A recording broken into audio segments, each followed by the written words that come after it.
Assalomu alaykum hurmatli obunachilarimiz. Siz bilan bugun jigar kabob qilamiz. Demak, buning uchun jigar, pomidor, piyoz, bolgarskiy va bozordan jigarga qo'shilmagan mana bunday bo'rakchalarini ham berishdi. Uni ham qo'shib yuboramiz. Demak, birinchi bo'lib qiladigan ishimiz bismillahirrohmanirrohim deb jigarimiz ustidagi kulyonkalarni olib, chiroyli qilib tozalab olamiz va kusoylab olamiz. Qani, ketdik. Mana azizlarim, jigarni mana shunday ko'rinishda ortiqcha bezlaridan tozalab, yuzidagi kulyonkalarni olib tozalab oldim. Bo'rakchalarni mana bunday yog'lari bilan bo'raklarni отдельно qilib oldim. Endi bunga sut solaman jigarga. Nima uchun deyishingiz mumkin? Chunki ta'mi shirin, yumshoq bo'lishi uchun mana shu holatda 10-15 minutcha qo'yib qo'yaman. Shu holatda turadi.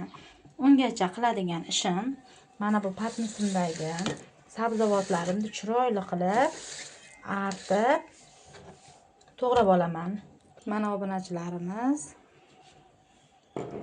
sabzavotlarimizni ham xuddi mana shunday ko'rinishda archib tozalab oldik. Endi qiladigan ishimiz, qozonimizga ozgina nomiga yog' solib oldik. Endi buni qizdirib mana bu yog'imizni eritib olamiz.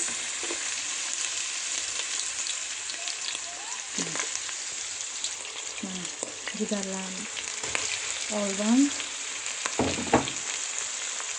Bo'rakchalarni solib yaxshilab qizartirib qovuramiz.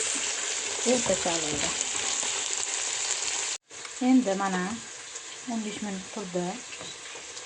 Endi sutdan ozgina qilib mana shunday qilamizda.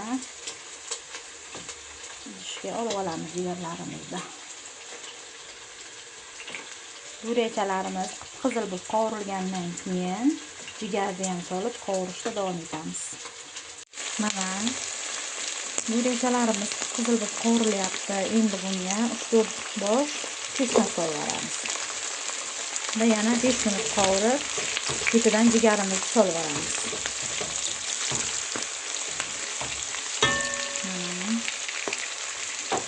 Jigarlarimizni solamiz.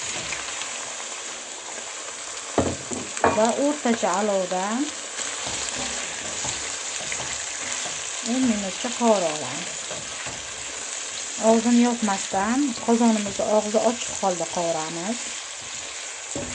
Mana shu holda 10 minutcha qovurib olamiz.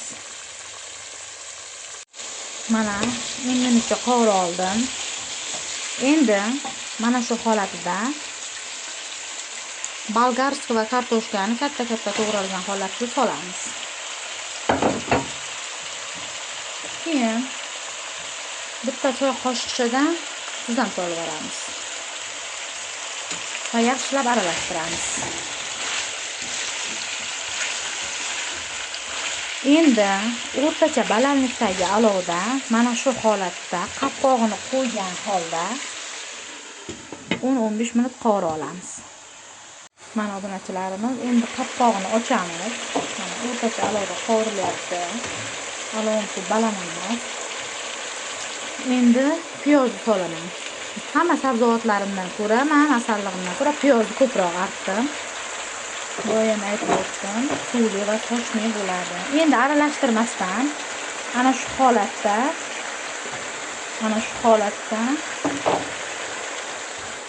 5-6 minut dindirib qovurib olaman. Mana qozonimiz qopqog'ini ochib, e'tiborli mana yog'lar erib, o'zi kartoshka, piyozlarning suvi chiqa boshladi. Endi yana yaxshilab aralashtiramiz. Mana suvli bo'lganini ko'ryapsizmi, suvlarini. Mana endi mana yaxshilab aralashtirib oldim. Endi qiladigan ishim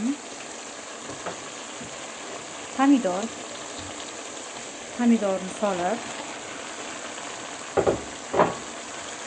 yana aralashtirmasdan 5-6 minut dimlab qo'yaman. Manaki ko'rib turganingizdek qovurilyapti. Endi buni yaxshilab aralashtiraman.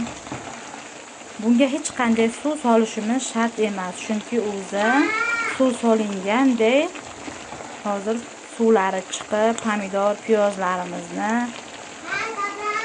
mazasi yaxshi bo'ladi. Endi bunga 1 choy qoshiqcha, ko'p emas, 1 choy qoshiqcha un solib yuboraman. Va uni ham aralashtirib yuboraman. Mana obunachilarimiz 2 dona lavrbarik va 2 dona